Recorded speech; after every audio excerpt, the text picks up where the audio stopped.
BPSC mains के series का आज दूसरा क्वेश्चन। यह क्वेश्चन इकोनॉमिक्स से आधारित है। यह क्वेश्चन है, भारत में सबसे अधिक बेरोजगारी प्रकृति में संरचनात्मक है। भारत में बेरोजगारी की गणना के लिए अपनाई गई पद्धति का परीक्षण कीजिए और सुधार हेतु सुझाव दीजिए। उत्तर: भारत में बेरोजगारी की समस्या प्रमुख समस्याओं में से एक है। भारत में विभिन्न प्रकार की बेरोजगारी है, जिसमें एक संरचनात्मक बेरोजगारी है। संरचनात्मक बेरोजगारी का तात्पर्य होता है बेरोजगार व्यक्तियों और रोजगार के लिए विशिष्ट प्रकार के श्रमिकों की मांग के बीच बेमेल संबंध से है। इस बेरोजगारी में पूंजी की कमी, पिछड़ा सामाजिक आर्थिक ढांचा, कृषि पर बहुत अधिक निर्भरता और बहुत अधिक जनसंख्या वृद्धि हो सकती है। भारत में बेरोजगारी की गणना के लिए अपनाई गई पद्धति इस प्रकार है: आधुनिकीकरण, लघु और कुटीर उद्योगों की उपेक्षा, नियोजन की विफलता, घीसी गति औद्योगिक विकास, कम आर्थिक विकास, जनसंख्या में तेजी से विकास। अब पहला है जनसंख्या में तेजी से विकास। इसमें लिखा गया है कि भारत की जनसंख्या 1951 से तेजी से बढ़ रही है। दवाओं और स्वास्थ्य देखभाल की उपलब्धता के कारण मृत्यु दर में गिरावट आई, लेकिन जन्म दर में गिरावट नहीं आई। 1950 के बाद जनसंख्या वृद्धि दर में तेजी आई। तदनुसार श्रम बल का आकार बढ़ रहा है, जबकि रोजगार के अवसर में कोई गति नहीं बढ़ रही है। कम आर्थिक विकास। चौथी पंचवर्षीय योजना, जो आपको 1970 से 74 तक थी, तक का भारतीय अर्थव्यवस्था का विकास दर बहुत कम थी। कम आर्थिक बेरोजगारी भारत में बेरोजगारों के लिए मुख्य रूप से जिम्मेदार है, क्योंकि रोजगार के अवसरों का पर्याप्त रूप से विस्तार नहीं हुआ है। धीमी औद्योगिक विकास।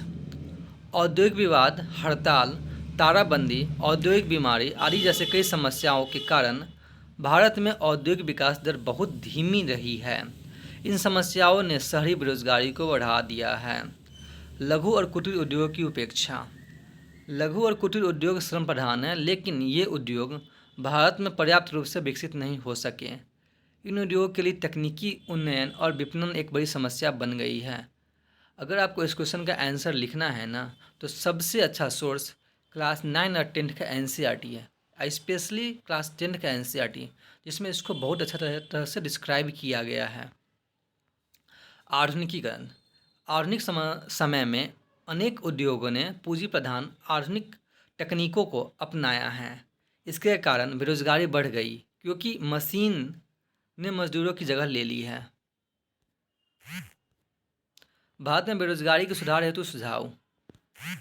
भारत में बेरोजगार को कम करने के लिए भारत सरकार द्वारा अपनाई गई नीति निम्नलिखित है, जैसे लघु एवं कुटीर उद्योग, रोजगार कार्यालयों की स्थापना, जनसंख्या पर रोक, ग्रामीण रोजगार गारंटी अधिनियम, राष्ट्रीय ग्रामीण आजीविका मिशन, सूक्ष्म इकाई विकास पुनर्वित्त एजेंसी बैंक, मुद्रा बैंक इत्यादि। लघु एवं कुटीर उद्योग। बेरोजगार की समस्या को कम करने के लिए लघु एवं कुटीर उद्योग के लिए विकास पर बल दिया गया है। एमएसएमई सेक्टर याद है ना, पढ़ लीजिएगा इसको। कुटीर और लघु उद्योग श्रम प्रधान है, जिसका अर्थ है ये बड़ी संख्या में श्रमिकों को रोजगार देते हैं। जनसंख्या पर रोक। सरकार ने जनसंख्या वृद्धि को रोकने का प्रयास किया है। इस उद्देश्य को प्राप्त करने के लिए सरकार ने शिक्षा, स्वास्थ्य सुविधा के प्रावधान और लोगों की जागरूकता पैदा करने पर जोर दिया है। रोजगार कार्यालयों की स्थापना। सरकार ने रोजगार चाहने वाले लोगों के पंजीकरण और उपलब्धता रिक्तियों के संबंध में सूचना के प्रसार के लिए रोजगार कार्यालय स्थापित किए हैं। इन दिनों इंटरनेट में भर्ती प्रक्रिया की एक महत्वपूर्ण भूमिका निभाई है। ग्रामीण रोजगार गारंटी अधिनियम। महात्मा गांधी राष्ट्रीय रोजगार गारंटी अधिनियम मनरेगा 2005 में शुरू किया गया था। मनरेगा के हिसाब से सबसे ज़्यादा जो पे मिलता है ना, वो मिलता है हरियाणा के द्वारा। और अभी मनरेगा का जो इस बार का एस्टिमेट था भारत सरकार का, अभी वो घाटा में चल रही है। इस अधिनियम का उद्देश्य प्रत्येक ग्रामीण परिवार को एक वित्तीय वर्ष में कम से कम 100 दिनों का गारंटी युक्त मजदूरी रोजगार प्रदान करना है। राष्ट्रीय ग्रामीण आजीविका मिशन, MRLM को आजीविका भी कहा जाता है। इसकी शुरुआत 2013-14 में सभी ग्रामीण व्यक्तियों के परिवारों को संगठित करने और गरीबी से बाहर निकालने तक उनका पालन पोषण करने के उद्देश्य से की गई थी। तीव्र आर्थिक विकास। विभिन्न क्षेत्रों में आर्थिक विकास रोजगार के नए अवसर पैदा करता है।